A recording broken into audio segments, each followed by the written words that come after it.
Sa panahon ng mabilis na impormasyon at kaliwat kanang balita, kailangan mo ng isang channel na mapagkakatiwalaan, diretsyo at para sa bayan. Ito ang Balitang Pambansa, ang iyong bagong tahanan ng mainit na issue, tunay na impormasyon at mga balitang hindi mo dapat palampasin. Mula sa mga trending na kaganapan sa social media hanggang sa mga seryosong isyong pambansa. Bantay kami sa bawat sulok ng bansa para sa iyo. Hindi lang basta chismis, kundi validated news, mga impormasyon na may batayan at mga kwento ng tunay na buhay Pilipino. At kung gusto mong laging nauuna sa kaalaman, huwag kalimutang mag-like, mag-share at higit sa lahat, mag-subscribe. Dahil sa Balitang Pambansa, balita mo, boses mo, bayan natin ito.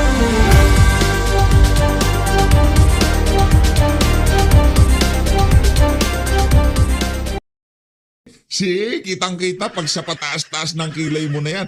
Maging ikaw, hindi ka kumbinsido sa mga sinasabi mo. Paano mo kami makukumbinsi? Anak ng toko dyan sa mga pinagsasabi mo na yan, kung ikaw mismo, pati kilay mo, di mo makakontrol. Alam na alam mo kasi mga kababayan, body language pa lang ng isang tao, tayo kasi kahit pa paano tinitingnan natin ngayon. Yung mga body language na si Trillanes, pagka nagsalita na yan, anak ng toka, pagpitik pa lang ng daliri niyan, alam na ho natin pagka nagsisinungaling yan. Sa bagay, karamihan naman ng mga kasama natin dito sa PH Update, hindi na ho mabubola ng sundalong kanin na yan. Anong may 2 billion pesos na confidential fund? Paano mo ililiquidate yun? Baguhin nyo ang rules. Baguhin nyo yung paraan ng pag-liquidate dyan sa mga pondo na yan. Diba? Pero para tumakbo kayo dyan sa ombudsman, at ireklamo yung confidential fund na ginamit nitong si Vice President Sara Duterte, aba malaki ang diferensya nyo sa utak niyan. Kasi kung questionin natin yung ginamit niya na yan na 2 billion pesos, bakit hindi natin questionin yung confidential fund nitong si Marcos Jr. at lahat ng presidente at mayor na gumamit ng kanilang mga confidential fund? Bakit sinisingle out natin itong si Marcos Jr., itong si Vice President Sara Duterte? Alam na ho natin yan. Dahil nga malalakas ang saltik sa utak noong mga naninira kay VP Sara. Di ba? Hindi. Kung tatanungin natin kung saan niya winaldas at kung saan napunta yung kaperahan na yan, wag lang si Vice President Sara Duterte at hindi lang noong mayor siya. Dapat lahat ng mayor mapahanggang sa ngayong mga panahon na to, pati itong si Yorme, kalkalin na rin natin, ganun ba gusto mangyari? Anak ng toka, kung nagkataon pala nanalo ka ng mayor, yung confidential fund mo, kakalkalin din namin yan. Gusto mo yon? Yan na lang ang chance mo sa susunod na eleksyon. Yung ibang mga vlogger, pinapalutang nila, natatakbo ka daw ng pagkasenador. Anak ng toka, huwag ka nang umasa, Brad.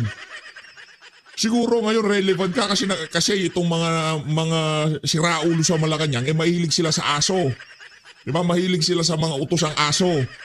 Mahilig silang mag-alaga ng aso na pagka hinagisan mo ng ganito, tatakbo, talagang nanginginig-ginig pang sinusunod niya yung mga utos ng mga amo niya sa Malacanang Pambira talaga, oo. Sino bang may hawak kay Trillanes? Marami. Basta may pera, pwede. As Vice President and DepEd Secretary, ito yung mga Mary Grace Piatos na pangalan, Ayan. other fictitious names and ghost employees. Ganon din yung modus niya when she was mayor. Ngayon din, ganun din ang bod. Pambira talaga to si Trililing, oo. Ang sama ng ugali mo, Brad. Anak lang to ko, tumanda ka na lang, ganyan pa rin ang ugali mo. Diba? So yan na magiging legasya mo sa pagiging politiko mo, pagiging sundalo mo.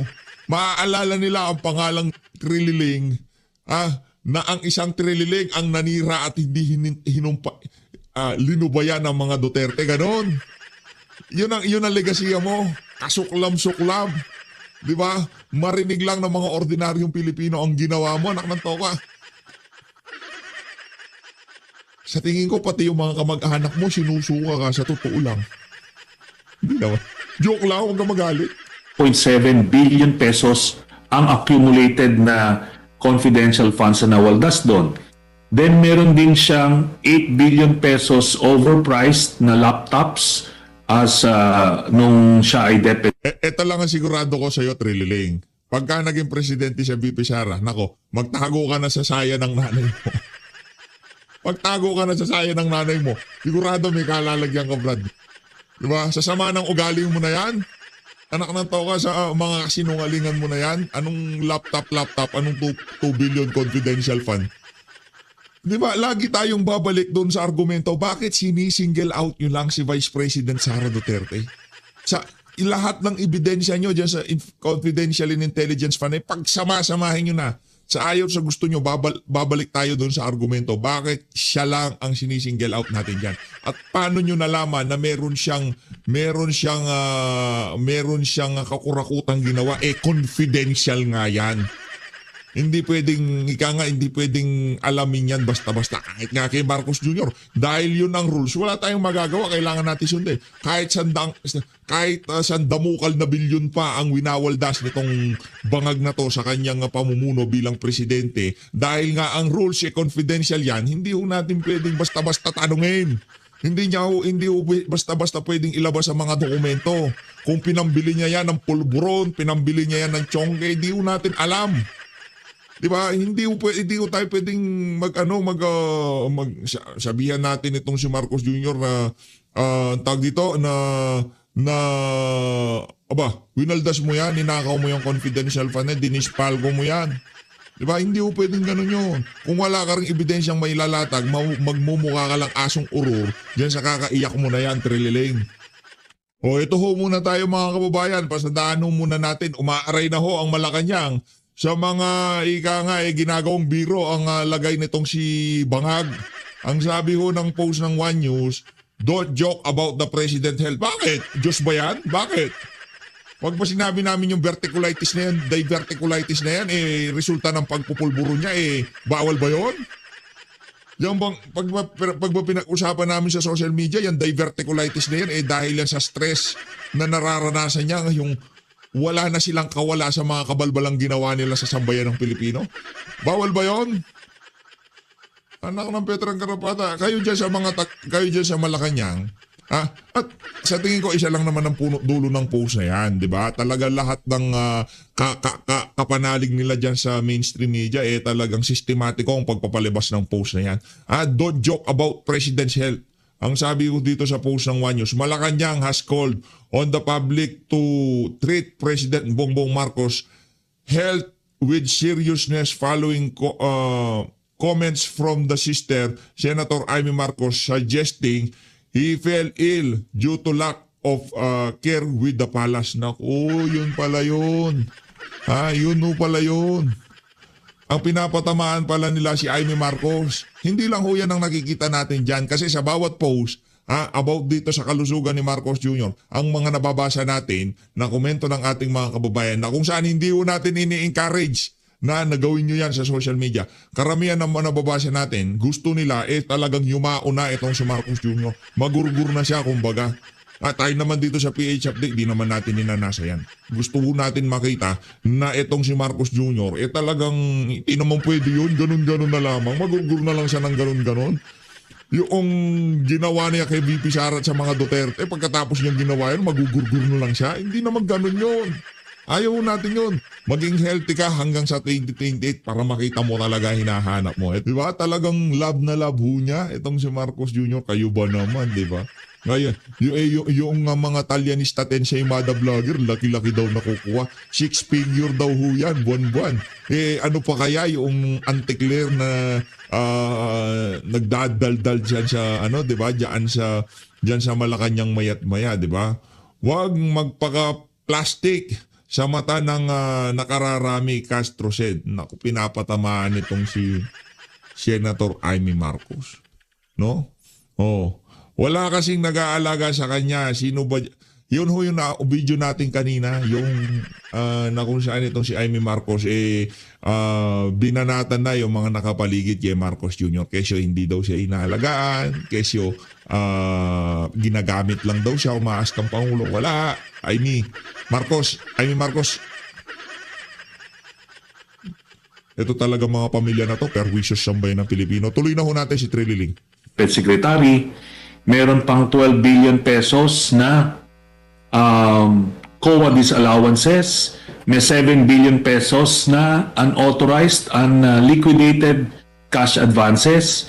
Then meron siyang 2 billion pesos plus na ill-gotten wealth, na ito yung nandoon sa kanyang bank accounts na hindi niya dineclare sa kanyang salin. Then yung kanyang pagtanggap ng mga dividendo sa isang drug lord. So, yan yung ilan sa mga Basis. charges na napasok doon sa complaints na yun. Yeah. I see. So, medyo matagal po yata ninyong na-research yan kung hanggang sa kanyang pagka-mayor ay nakalkal pa. Ano po? Bakit po ngayon lamang lumalabas ito? Kung nakita po ninyo itong mga sinasabi ninyong unliquidated and unsubstantiated expenses, bakit ngayon lamang po ito lumalabas? Lumabas po ito nung Quadcom hearings. Doon po ito lumabas. So, maraming mga nakuhang dokumento ron kasi sinumpi na yung mga dokumento ron sa DepEd, sa OVP. Then, yung as mayor niya, ito naman ay yung kasama yan dun sa i-final ko yung na plunder against kay Digong Duterte noong 2016, yung mga bank accounts na nandoon na kung saan sila, ang lahat ng miyembro ng pamilya Duterte ay tumatanggap mula sa drug lord through manager's checks na nakapangalan nila every 6 months. Ito yung sa kanyang portion, tinatanggap niya nung mayor siya back in 2011 to 2013. So nakalap yun. At itong dokumento na to, kinonfirm na ito ng ombudsman back in 2017. Anong kinumpirma ng ombudsman? Teka lang, yan ang problema natin dyan eh. Di ba? Kung kinumpirma ng ombudsman yan, bakit hindi kinasuhan? Parang AMLA na naman yan. Di ba? Kasi yung mga dokumento galing AMLA tapos papasinungalingan naman ng AMLA. Ito talagang... At yun ang reason kung bakit Masama ng ugali mo, Trillanes. Magbago ka na. Ano na lang yung 2026 na, sa bagay, yung mga kagaya nitong si Trillanes, yan na yung oxygen nila, yung mga kasinungalingan. Di ba, paninira ng mga, naiintindihan naman natin politika yan. Pero anak ng Petrang Garapata, sa bagay, yan pala trabaho mo ngayong mga panahon na to. Mula noong panahon nitong mula noong panahon nitong si Binay, panahon nitong si dating Pangulong Rodrigo Duterte, yung bata na yan, parang batang maliit ba? Pagka hindi napagbibigyan sa gusto, nag-aalburuto. Di ba? Noong panahon ni Binay, yan ang kinasangkapan ng Pinoy administration para gibain itong si Jojo Mar Binay. Yan siya, senador pa yan noon eh. Ngayon, nung si dating Pangulong Rodrigo Duterte, nag-apply siya ng Vice President, hindi napagbigyan. The whole term nitong si Tatay Digong, walang ginawa yung mama na yan, kundi manira. Ang bata na yan, pagka hindi mo pinagbigyan, wala na. Talagang gagawin na niyang life mission ang paninira at pagpapakalat ng mga kabalbalan laban sa mga ika-nga na mahiya sa kanya. Di ba? Kung ang inaakala mo, Trililing, na yung pagkakakulong nitong si dating Pangulong Rodrigo Duterte dyan sa The Hague, Netherlands, magiging basihan yon sa mga susunod na panahon para respetuhin ka ng sambayan ng Pilipino. Nagkakamali ka dyan. Yung nangyari na yung kay dating Pangulong Rodrigo Duterte, yun ang pinakamatibay na testamento kung bakit napakawalang kwenta mong Pilipino. Tandaan mo yan. Tanggal ni Duterte yung dating overall deputy ombudsman para mahinto yung investigation at maproteksyonan niya yung sarili niya at ang kanyang pamilya. So ngayon, sinama na natin ito lahat, kinonsolidate natin ito dito sa kasong ito. Okay, so most of this involves confidential funds, hindi po ba? Hindi lang po. Hindi kasi lamang meron ding bribery. Yes. Opo, kasi merong isang undersecretary na na witness na siya mismo yung binibigyan ng mga payola. Tapos meron ding allegation si Mr. Ramil Madriaga na isa siya dun sa pinagdidistribute ng mga perang nakukuha sa confidential funds. Okay. Minsan po natin nakausap ang panig naman ng Vice Presidente, and their defense is that precisely why it's called confidential funds is that everything has to be confidential. Thereby, all disbursements are hidden under fictitious names. Ano sa palagay po ninyo? Aray ko, mantakin nyo mga kababayan. Corina Sanchez, rated K, buti pa siya naiintindihan niya kung ano ang confidential fund na yan. Yung sundalong kanin, yung naging senador, umawak na mataas na pwesto sa pamahalaan, hindi maintindihan kung ano yung confidential fund. Yan ang problema pagka bida-bida at talagang napakahilig sa pera. Di ba? Yan si Trillanes. Oh. Meron po kasing mga COA procedures for auditing na pagka-confidential funds or intelligence funds, meron silang listahan ng mga code names, pero meron listahan na kung sino yung mga pangalan na yon. So pagka kailangan pagka-questionable yung disbursements, ready dapat yung ahensya na ilabas yung kodigo na yon kung saan. Sino magsasabi na questionable yung disbursement? Sino magsasabi? Ikaw? Ikaw ang magsasabi na questionable yung paggasta ng confidential at intelligence fund? Palakpakan natin itong si COA Commissioner Antonio Trillanes. Di ba? Yan ang problema. Diyan bumabagsak ang kanilang mga argumento. Sinong kukwestiyon? Kayo? Patunayan niyo muna na questionable yung pag-disburse ng pera bago niyo questionin yung mismong pondo ni BP Sara, mga sir. Lalakas ng tama nyo? Nag-identify kung sino yung mga code names na yon. Pero alam niyo, Ms. Corina, ang tanong, nasagot ba yung tanong ni Corina Sanchez? Hindi. Di ba? Paano papangalanan ano nga yan? Fictitious nga eh. Nandun yan sa rules eh. Nandun yun sa memorandum eh. Di ba? Na hindi naman talaga pangalan yung lalagay dyan eh. Ba't pinagpipilitan nyo na kailangan niyang sabihin yan? Ano yung mga maaanomalya sa paggasta niya? Sino magsasabi na merong problema doon sa pagwaldas niya ng pera? Ilang beses na na-flag ng COA yan sila Sara. Base sa aking huling nakita, doon sa mga COA observation report, dyan sa mga pondo na yan, wala kaming nakitang plug na yan. Di ba? Pagka sinabi mong na-plug, maglabas ka ng ebidensya. Di ba? Pagka anong tawag doon sa mga ilinalabas ng COA? Merong ilinalabas yung COA yung about sa paggasta ng opisina ng nitong si Vice President Sara Duterte.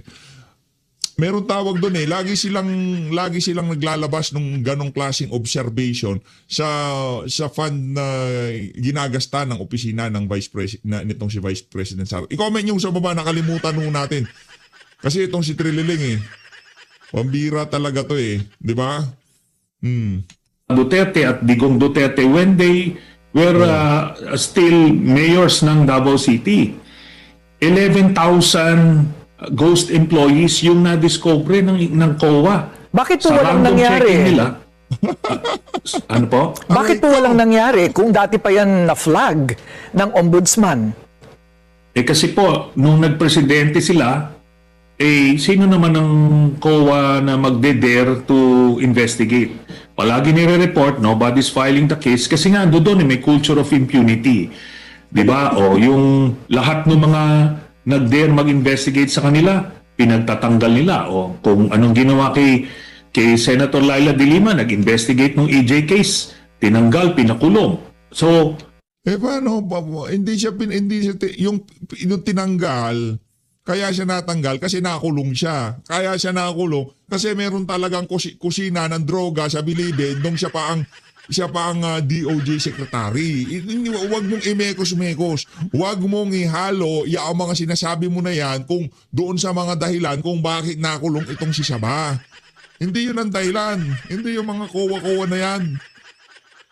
May testigo, nag-testify laban sa kanya, nakulong siya, ganun kasimple. Ngayong panahon ni Marcos Jr., nagbaliktaran. Dahil nga gagamitin itong si Saba sa karagdagang pwersa sa paninira sa mga Duterte at karagdagang pwersa dyan sa House of Representatives. Pinalayas siya, ganun lang naman yun. O ngayon, pagka naupo si Bibi Sara, hulaan mo kung ano mangyayari sa'yo. Alam mo yan, marami kang makakasama, huwag kang mag-alala. Nagkaroon ng chilling effect. Kaya nga tayo naobliga rin mag-file sa ICC. COA ang unmodified opinion. Yun ang linalabas ng COA diyan sa pag-audit sa pondong ginagamit ni VP Sara. Laging gano'n ang lumalabas, wala naman silang pinaplag eh. 'Di ba? Wala naman pinaplag eh. Lagi nating nakikita yung COA unmodified opinion. Laging gano'n. Ang bihira. Kasi dito talagang inaano nila, no? Hinaharas, ini-intimidate, kino-coerce or kino-co-opt or worse, pinapatay. Kaya iyon yung nangyari. Ngayon na hindi na sila ang nasa poder, ito na yung opportune time na ma-file ito mga kasong ito. Okay, so ngayon po, well, you filed a case, a plunder case against the Vice President. How different is this, the basis, how different is the basis of this complaint against the impeachment complaint before the change of Congress? Before the elections? Yes. Yung impeachment complaint po kasi ay basically administrative in nature. Meaning, ang penalty lang nito ay removal from office. So ito namang sa ombudsman, criminal cases po ito, ang penalty nito ay pagkakulong. Ngayon, pwede ho siyang magsabay at ang batayan naman po, since political yung, quasi-political yung impeachment cases, at ang coverage niya ay nung siya ay Vice President lamang. Pero it doesn't preclude na isasama yung ibang mga allegations to establish a pattern of behavior. Pero dito po sa criminal case sa ombudsman, lahat from vice mayor, ay nung nag-mayor siya hanggang nung vice president, sako po yan nung jurisdiction ng ombudsman. May total amount po ba kayo pag pinagsama-sama po lahat ng kini-question na halaga? Ang sa ano kasi ang iba't iba po kasi no, yung authorized cash, unauthorized or unliquidated cash advances, ito hihimayin pa ito eh. Iba po yung 7 billion ito. Yan. Diba? Yan na yan eh. Kumbaga rini-ready na nila. Yan nung nag-brainstorming yung mga yan, diba? Yan ang naging resulta. Meron tayong nakaparada dyan sa ombudsman, tapos bigla tayong sasalaksak sa February. Impeachment laban kay VP Sara. Yan ang kanilang dyan, yan ang kanilang game plan dyan. 'Di ba? Habang iniimbestigahan dyan sa House of Representatives, yung impeachment complete, mag-iimbestiga na itong si Boeing Remulla para ika nga, yun ang mga gagamitin nila. Talagang kinakasangkapan nila lahat ng ahensya ng pamahalaan para magtulong-tulong para ma-impeach itong si VP Sara. Sino mangangalap ng mga dokumento para gamitin labang kay VP Sara? Alam na yan, di ba? Kanino ba pinasa yung plunder case laban dito kay VP Sara? Diba? Yan talaga kinakasangkapan ho nila lahat ng pwedeng makatulong sa kanila para matanggal itong si VP Sara. Dahil alam nitong asong urur na to, meron siyang kalalagyan kung sakaling maging presidente si VP Sara. Tuloy-tuloy mo lang yan, Trililing. Anak ng toka, di ka na natuto. Dapat na nahimik ka na lang, iyaman mo na, dami mo ng pera. Sa bagay, no? Diyan ho kasi siya, dyan sa level ng mga tao na yan, hindi na rin ho kasi pera yung nakakapagpasaya sa kanila. Hindi mo, konting pera, hindi na konting pera.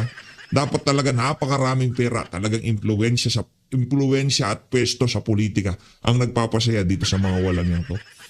Diba? Pero yan, mag-ano ka lang, tuloy-tuloy mo lang yan, Trililing. Tuloy-tuloy mo lang yan. Wala namang naniniwala sa'yo, kumbaga, ano ba ngayon, Sunday night, wala tayong mapagtripan, kaya natin binanatan itong mama na to.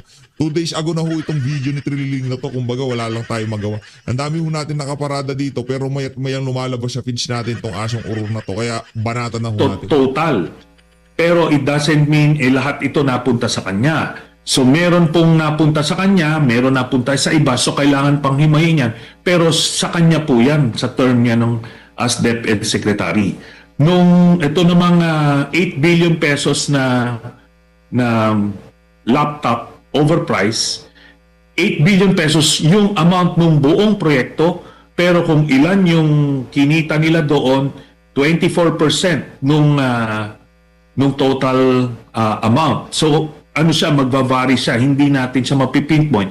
Ang mapipinpoint lang natin is yung 2.7 billion pesos at yung 650 million pesos kasi buong-buo yun nakuha nila ng cash yun at nabulsa nila. Oh, matindi talaga tong si Sundalong Kanin. Talagang nabulsa nila. Seryoso ka, ha? Pambira, nabulsa nila ibang klase. Ibang level ho talaga mga kasinungalingan nitong si Trililing. Parang noong binubulsa yung pera, nandun siya eh. Di ba? Kung maikwento niya na naibulsa nila. Okay, at this point, we'll take a short break. We'll continue our Senator Antonio Trillanes. So, we established earlier, Senator Trillanes, that the impeachment case is a political act, a political exercise, while your complaint of plunder against the Vice President, Sara Duterte, is criminal. How positive or optimistic are you that this is finally going to prosper? Unang-una, meron change of characters and change of circumstances. As I mentioned before, nung panahon ni Duterte, it's really unthinkable na merong judicial body na magpe-pursue ng any case against him. Ngayon, under the Marcos administration, merong opportunity na mapanagot yung mga nagkasala nung panahon ni Duterte. Kasama na sila, yung pamilya nila. At yung ombudsman, napalitan na rin. Dati, yung nakaraang ombudsman, itinalaga yun ni Duterte. At ito naman, yung si Ombudsman Remulla, itinalaga ni President Marcos. So, this would provide us a window of opportunity na ma-pursue yung accountability and justice para dito sa mga ito.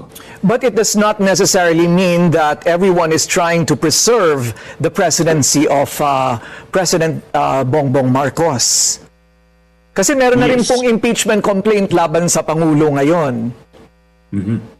So, meron talaga mga challenges. In fact, I mentioned in an earlier interview na ang ating demokrasya ay dumadaan na naman sa matinding pagsubok. Itong mga impeachment complaints na ito ay test ng tatag ng ating democratic institutions. Ngayon, kahit ganun pa man, hindi naman natin pwedeng sabihin, wag na lang natin to gawin para hindi tayo maging politically unstable. Kailangan talagang gawin po ito para mapanagot natin. Ngayon, yung mga nag-file naman kay President Marcos, karapatan nila yon. At kung meron silang ebidensya, ganun din ang pagdadaanan nila. Pero dito naman, nakatuto kami dito kay Vice President Sara Duterte, yun naman yung aming pinupursige. Nabalitaan nyo na rin po ba, Senator Trillanes, itong mga lumalabas na sinasabing medyo mas pribadong survey results na nagsasabing kahit pagsamasamahin daw ang iba pang mga maaaring contenders for the presidency in 2028, kahit pagsamasamahin pa daw yan ay hindi pa rin makakalaban sa mga numero ng vice-presidente. Ano po sa palagay ninyo ang imahe ngayon ng inyong complaint laban sa vice given those statistics? If in fact true. I dispute that, Ms. Corina, and yan po yung narrative ng mga maka-Duterte. Teka lang, mga independent survey firm yan, hindi maka-Duterte. Anong problema?